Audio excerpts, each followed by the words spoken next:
À la Renaissance, l'homme commence à vivre avec son temps, littéralement.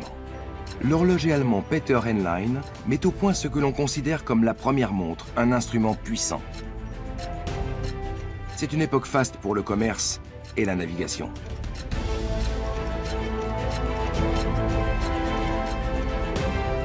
Les Européens atteignent le continent américain et commencent à prendre la mesure de l'immensité de la planète. Bientôt, le monde connu triple de surface.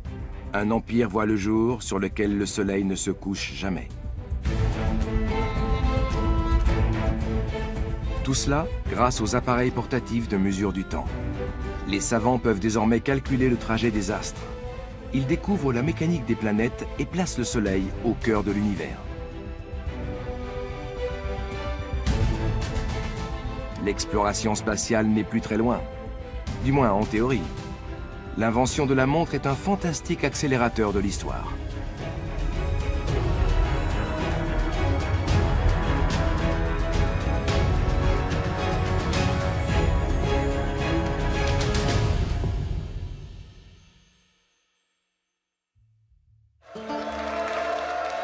Florence en 1504. Léonard de Vinci, figure emblématique de la Renaissance, travaille à ce qui deviendra le tableau le plus célèbre de tous les temps, la Joconde. Le portrait d'une beauté mystérieuse au sourire sans pareil. Il représente probablement Lisa del Giocondo, l'épouse d'un marchand de soie et de drap florentin. Léonard de Vinci met plusieurs années à achever sa toile. Jamais satisfait, il améliore sans cesse ses œuvres.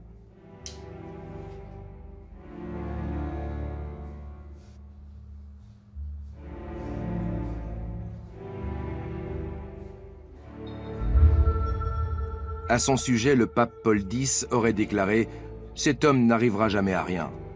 Un jugement... Lui, Léonard est sans doute d'abord un chercheur, un scientifique, qui essaie sans relâche de résoudre de nouvelles énigmes. Bien plus qu'un peintre qui travaille d'arrache-pied à ses toiles, laborieusement, minutieusement. Au cours d'une journée, il se contente souvent d'apporter une petite correction à un tableau. Il n'est pas en permanence devant son chevalet. Il est donc vraisemblable que la peinture n'était qu'un gagne-pain. Ses œuvres sont très demandées. Il faut dire qu'elles sont extrêmement bien exécutées, du moins celles qu'il a terminées et qui ont pu être conservées. À ses yeux, la peinture est peut-être un moyen de s'assurer un certain revenu afin de pouvoir mener librement ses travaux scientifiques.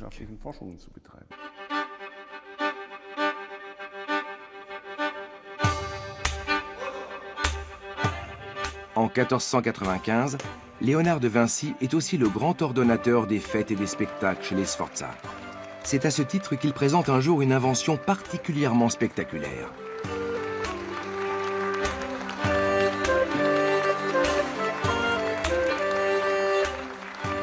Un chevalier mécanique, capable de marcher seul et, selon certaines sources, de bouger les bras et les épaules. De quoi éblouir les Milanais. Mais comment fonctionne cet automate?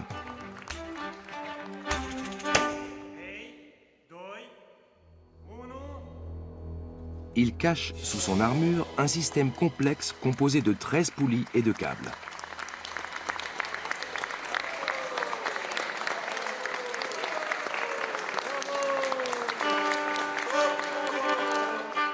Léonard de Vinci a-t-il inventé le robot il y a plus de 500 ans?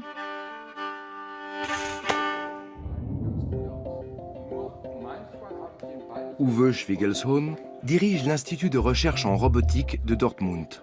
Sa spécialité, les robots autonomes, c'est-à-dire capables de prendre eux-mêmes leurs décisions. Il s'est intéressé aux prototypes de la Renaissance. Léonard de Vinci connaît la mécanique des mouvements, sans doute parce qu'il a étudié l'anatomie. Il essaie de reproduire les mouvements humains avec des appareils qui fonctionnent au moyen de câbles. En revanche, il ne dispose pas de système de propulsion comme le moteur électrique de nos jours. La mécanique n'est pas encore aboutie à cette époque. Elle connaîtra son âge d'or avec Newton. Et les matériaux disponibles sont un peu rudimentaires. Les vis, pivots et roues dentées utilisées par l'inventeur sont en bois, et non en métal. Mais même sans moyen de propulsion, Léonard de Vinci a compris le principe de l'homme-machine. La RoboCup, filmée ici en 2016, est en quelque sorte la Coupe du monde de football des robots. Les joueurs de 50 cm de haut jouent en totale autonomie. À eux de repérer l'adversaire et le ballon, de planifier des enchaînements et, si possible, de marquer des buts. Le football est un sport complexe qui se prête bien aux expériences visant à mettre au point des robots de nouvelle génération. Aujourd'hui, la recherche mise sur l'intelligence collective bien plus que sur le génie d'un seul individu. Une stratégie très différente du mode de travail de Léonard de Vinci. Léonard a dans la tête une université. Il concentre l'ensemble du savoir de l'humanité de son temps. Avec l'étendue actuelle des connaissances, ce serait impossible. De nos jours, si on veut obtenir des avancées techniques et scientifiques, on est obligé de faire coopérer activement des experts issus de branches différentes.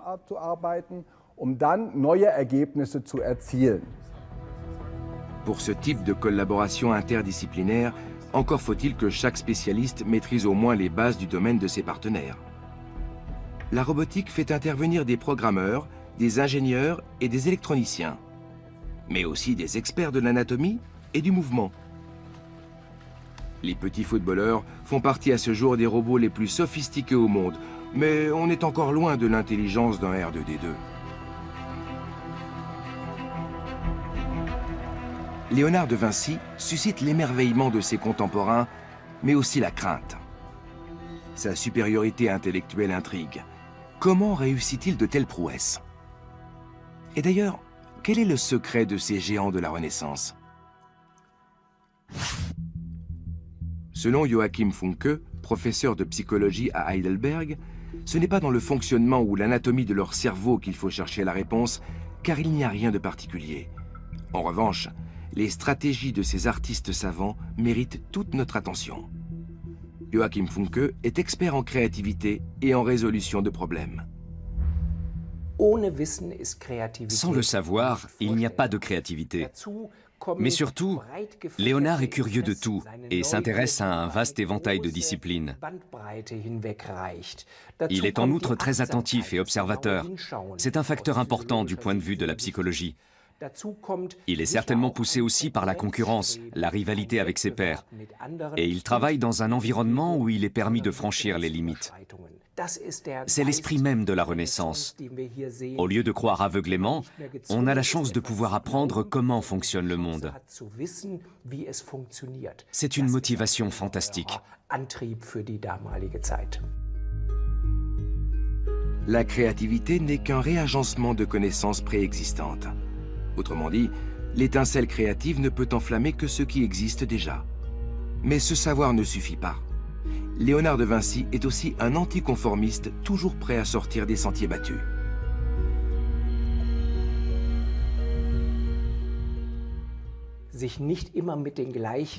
Le secret, c'est de ne pas côtoyer toujours les mêmes personnes et les mêmes idées. Il faut prendre la peine d'écouter d'autres avis, de découvrir d'autres visions du monde, de changer de perspective. Autrefois, le fou du roi était là pour dire leurs 4 vérités aux puissants. À notre époque, on a toujours autant besoin de ce genre de mise au point ou de propositions. Il faut s'extraire de son petit quotidien confortable et explorer des domaines inconnus, découvrir des choses nouvelles. Enfin, il faut du courage pour créer. L'intérêt que porte Léonard de Vinci à la mécanique est dans l'air du temps.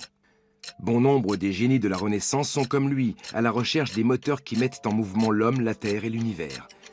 Mais en matière de mécanique, les horloges sont les réalisations les plus sophistiquées qui existent à l'époque. Vers 1505, Peter Henlein met au point la première montre. Désormais, chacun peut emporter le temps avec lui partout où il va, comme s'il lui appartenait. Pourtant, gagner de l'argent avec le temps reste tabou.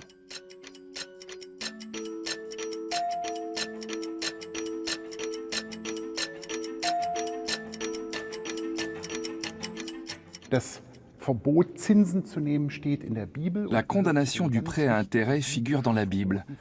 C'est un interdit très important, presque autant que la prohibition du meurtre.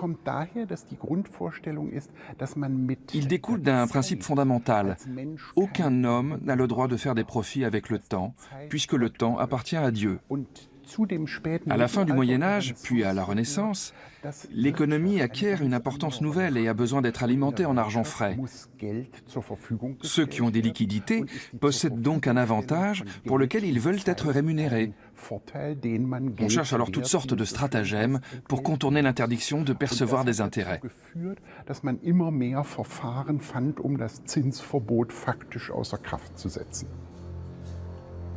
Au XVIe siècle, des ordonnances autorisent les bailleurs de fonds chrétiens à percevoir des intérêts sur les crédits qu'ils accordent. Le taux est limité à 4 ou 5%. Un changement important, car le secteur était jusqu'alors réservé aux prêteurs juifs. Le théologien Martin Luther condamne le prêt à intérêt. Mais le réformateur suisse Jean Calvin n'est pas du même avis.